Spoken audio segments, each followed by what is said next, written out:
काफिर एक ऐसा शब्द है जो अपने आप में बहुत महत्वपूर्ण है, जिसका अर्थ होता है आकृतज्ञ या फिर एहसान फरामोश भी कह सकते हैं। अर्थात ऐसा व्यक्ति जिसे ऊपर वाले ने इस धरती पर इसलिए भेजा था कि वह सुख शांति के साथ अपने परिवार और समाज में रहे। अल्लाह ने जो शांति का पाठ पढ़ाया था उसको माने, वह जहाँ रहता है अमन और शांति से रहे।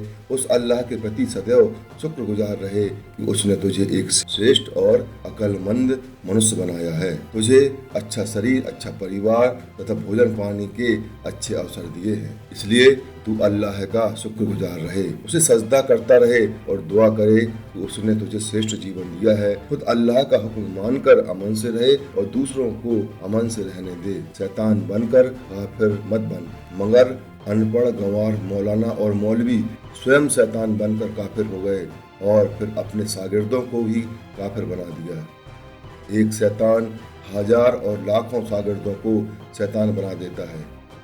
यह हुआ भी कि इन जाहिल मौलवी और मौलानाओं ने अपने जाहिल शागिर्दों को जहालत और शैतानियत की तालीम देकर काफिर बना दिया। इन शैतान मौलानाओं और मौलवियों ने अपने शागिर्दों को कुरान तो पढ़ाई, लेकिन उन्हें आधा अधूरा ज्ञान दिया, कुरान की सही शिक्षाओं को नहीं दिया।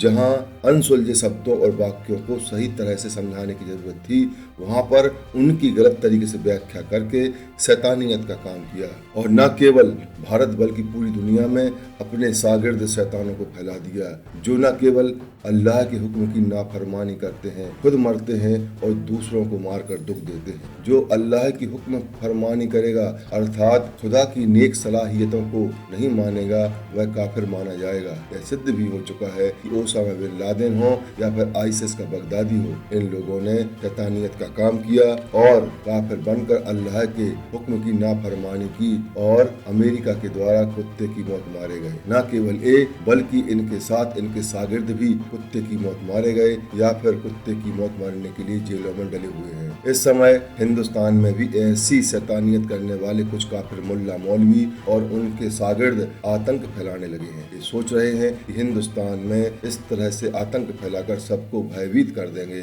तो वे गलत सोच रहे हैं। भारत अकेला नहीं है, पूरा विश्व अब इन काफिरों को समझ चुका है कि इन शैतानों ने सारे संसार को यह बताया कि जो इस्लाम को नहीं मानने वाला है वह काफिर है और इनको मारना चाहिए। परंतु अब उल्टा हो गया है, जो इस्लाम को नहीं मानने वाले हैं वे सभी कहने लगे हैं कि इस्लाम को मानने वाले शैतान और काफिर हैं। ये जहाँ जहाँ हैं इन्हें वहीं पर मानना चाहिए, तभी विश्व में शांति हो सकती है। यह कार्य शुरू भी हो चुका है। हिंदुस्तान में खुदा ने अपने बंदों नरेंद्र मोदी, योगी आदित्यनाथ और अमित शाह को चुन लिया है और उन्हें एक फतवा जारी करते हुए कहा है कि जो मुसलमान मेरी नेक नियतों को न माने, जो शैतान बनकर आवाम को दुख दे, उन काफिरों को या तो मेरे पास भेज दो या फिर इन शैतान काफिरों को दंडित करो। अति अंत का सूचक है। आपको याद होगा कि बगदादी और ओसामा बिन लादेन मरने के पहले आतंक की पराकाष्ठा कर चुके थे और निर्दोष लोगों को गाजर मूली की तरह काट देते थे। यही स्थिति कमोवेश भारत में है।